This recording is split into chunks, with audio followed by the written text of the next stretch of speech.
Senado tiene una colección de pintura propia muy importante y además tiene convenios con otras instituciones que le han facilitado cuadros para exhibirlo en sus dependencias y aumentar así la exhibición en todos los espacios del Senado con obras de arte. Pero básicamente el núcleo principal está constituido por las obras de arte propias del Senado, que parten de mediados del siglo XIX.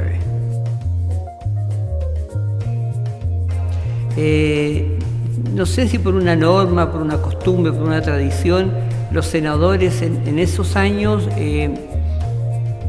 compraban obras para donarlas al Senado o obras propias las dejaban en relación al Senado. De esa manera, esta rama del Poder Legislativo pudo reunir cuadros que a fines del siglo XIX eran de los más importantes pintores de esa época. Pedro Lira, Juan Francisco González, Thomas Sommerschale, Mauricio Rugiendas,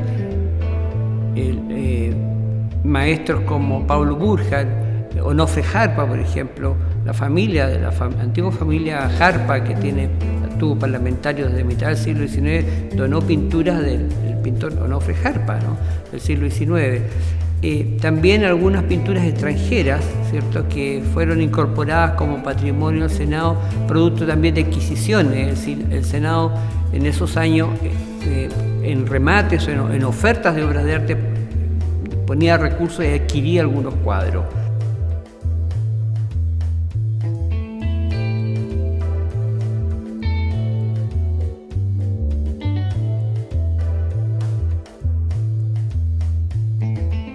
Y después de eso, cuando se construye este edificio y se habilita como tal, se encargan los dos murales únicos en Chile, que son el del Salón de Honor, que es el descubrimiento de Chile por Almagro, pintado por el fray Pedro Subercaseaux, y la constitución del primer Congreso chileno, que está en la sala de sesiones del Senado, pintado por Nicolás González y Fernando Laroche, que lo hicieron entre ellos dos, que muestra la primera actividad, la primera sesión del Parlamento chileno.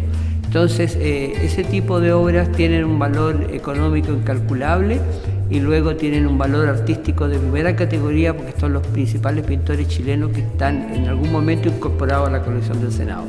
Después, a comienzos del siglo XX, en los años 30, se vuelve a adquirir obras de arte y hasta el presente, que se han recibido donaciones. Un momento en que los senadores traían como obsequio al Senado obras de pintores de provincia.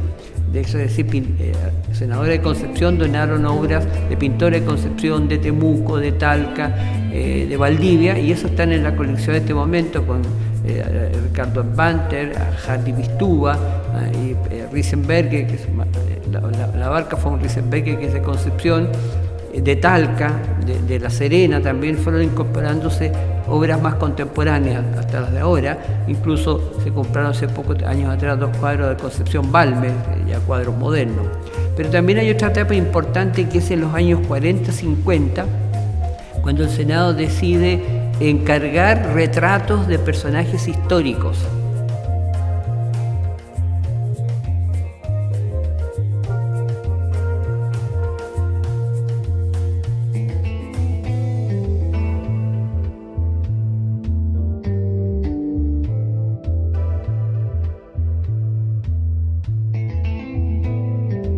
Entonces, de esa manera, el Congreso tiene 3 variantes, diría yo, desde el punto de vista de la colección.